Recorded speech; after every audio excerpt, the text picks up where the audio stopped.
Hey, good afternoon, everybody. Hope you're having a great lunch. This is Eric Croft from Command Your Legacy, former PT struggler, cancer survivor, and here I am today to talk to you about I Choose. I've talked to you about several pieces of this I Choose series, and started off with that you always have a choice. Everything that you do, you have a choice surrounding you, right? You may not be able to control what happens to you, but you do have the control on how you respond. The response when you're hit with the struggle. How do you respond? You have the control to that response. You may not have control for that struggle hitting you, but how you respond is what you can control.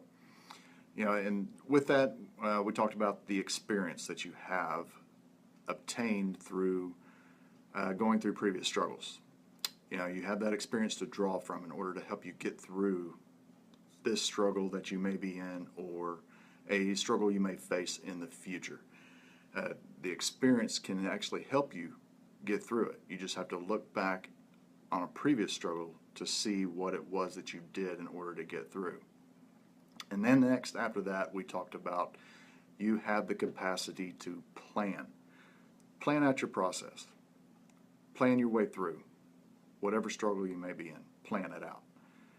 Put it down on paper, set your goals out, and say, okay, this is what I can control at this time. Here's the experience that I can use in order to face this struggle and get through it.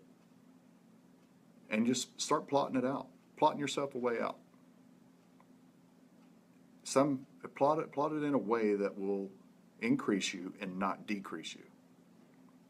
Put it into a way that can make you successful and not take you into a step backwards. Then after we talked about the capacity to make a plan, we talked about your circle. The circle of people are around you that lift you up and give you the ability to stay strong, and that are cheering you on and giving you what you need to, with your strength, to push through. They can actually help you find or identify what control you have. They can help you draw from that previous experience. They can help you plot out a way through. And they can just be there to hold your hand and help you keep your spirits up. Those people around you help you more than you think. So don't shut them out, because everybody around you can help you. If there are people that are continuing to speak negativity to your life and are not wanting to really see you through this process and through your struggle, find somebody that will.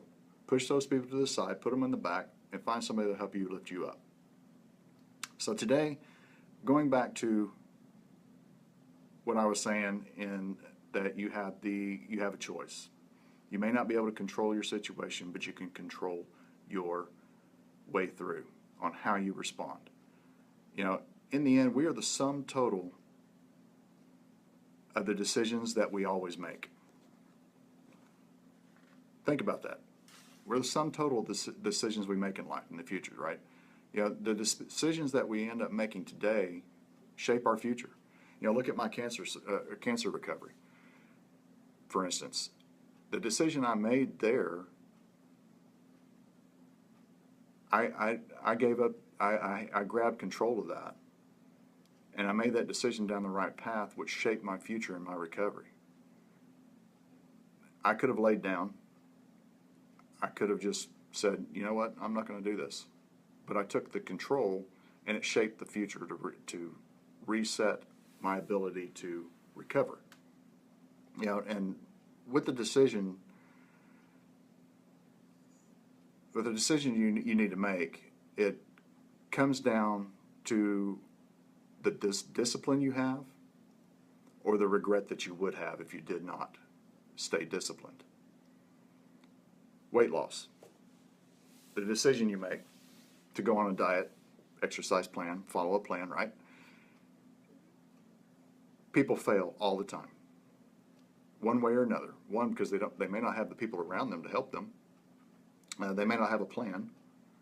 They just jump in and do it, right? And they do not choose the discipline which ends up in regret because they end up not following through with what they promised themselves. They are able to, they don't take control of what they really, of their situation. They get frustrated. They figure out that it doesn't work within a couple of days, so they just give up, or a week. And then they end up in regret. That decision is shaping their future. We all battle an area of control in our life, right? One way or another. We all control something one way or another.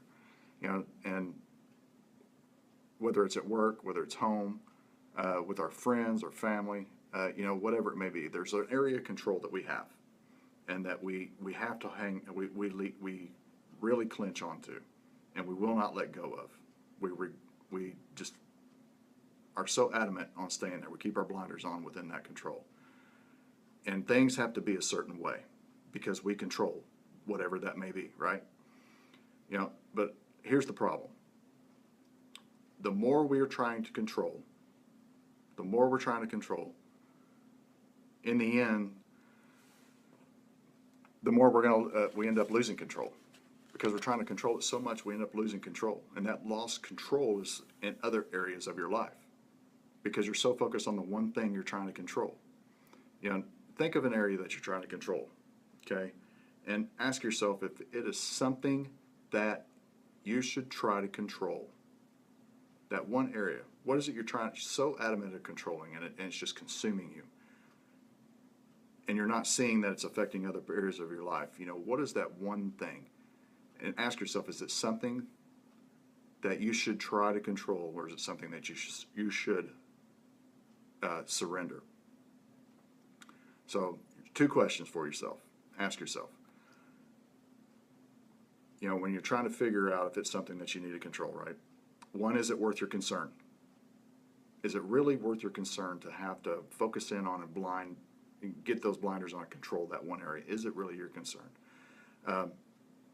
Look at kids. They get so upset if something doesn't go their way, right? I've got twins, so they're 6-year-old twins, so they're always fighting over something. And my son has a game that he has to play, and my daughter comes in and gives him a hard time, and he gets so upset because she may interfere or she may get in the way. Maybe it's over the TV, maybe it's over a toy, and they get so wrapped up around that one thing because another child's coming in to take it away from them or trying to take over, and the child that's being affected has to have control of that, and they just get so upset and blow it all out of proportion. In the end, they don't realize off the top right away that is it really their concern? Is it really something that they have to control that they don't understand? They can live without that, whatever it is they're trying to control, because it's okay. It is okay. They have to relinquish that. We get so wigged out on things that are not that much concern to us. I'm guilty of it, and we're all guilty of it one way or another. But we get so wigged out on something that is not really a concern to us. So it's just like the kids. They just get so wigged out, and just as adults we do, but in a different way, right? Second question: is it yours to control? First, is it worth you controlling? And 2, is it yours to control? Is this one of those areas you're trying to desperately control, but it's not yours? Look at, back to my cancer. I was diagnosed with cancer in 2015, right? That was one area that I could not control. But I can only control a portion of it, and that was the decisions I was going to make in order to shape my future. I could not control the cancer affecting my body. Only thing I can do is make decisions to affect that future, right? So at that point, I had to realize that it was not mine to control. I had to give it to God. It was one of those things I just had to give to God and let Him control it. I had to put it in His hands and pray about it and release all of that to Him. So you know what? This is what I can control over here. I can control my mental state. I can control my rehabilitation. But God, you control my body. You control what's happening to it. You control this cancer. You're the one that needs to release. Or you take this from me. It's you. It's all you. So together, because of that and what I was doing, I'm cancer free. So it's just great feeling to feel that. So there are things that you just don't need to sweat in the end. Just don't sweat things. Those things that you think are yours. Once you figure out if it's yours to control, or if if it's something that is worth your concern, just sit back and think about it, and don't sweat some of the things that you are trying to control, because by controlling something that's not yours, may lead to regret later on, saying that you didn't have time to do some X because you were so focused in on controlling this over here, you didn't have time to do something over here. You're so focused in, like, put it with my kids, for example. I maybe get so controlled in some area of my life in the household that I regret the fact that I did not take time to spend with my kids in another area because I was so focused in on controlling. Look at the controls you have in place, and it could be the very thing that's keeping you from reaching your full potential and what's transcending your life and your future. Take a hard look at all those areas you're trying to control. Is it worth it? And is it yours? Think about that for a minute. Share this, and I hope it's something that was of a value to you today, and it'd be something of value to someone else that you may know that needs to relinquish control of a certain area in their life, or their job, their work, their home, whatever it may be. Maybe it's personal. Maybe it's medical. I look forward to talking to you soon. Like I said, please share this. Take care.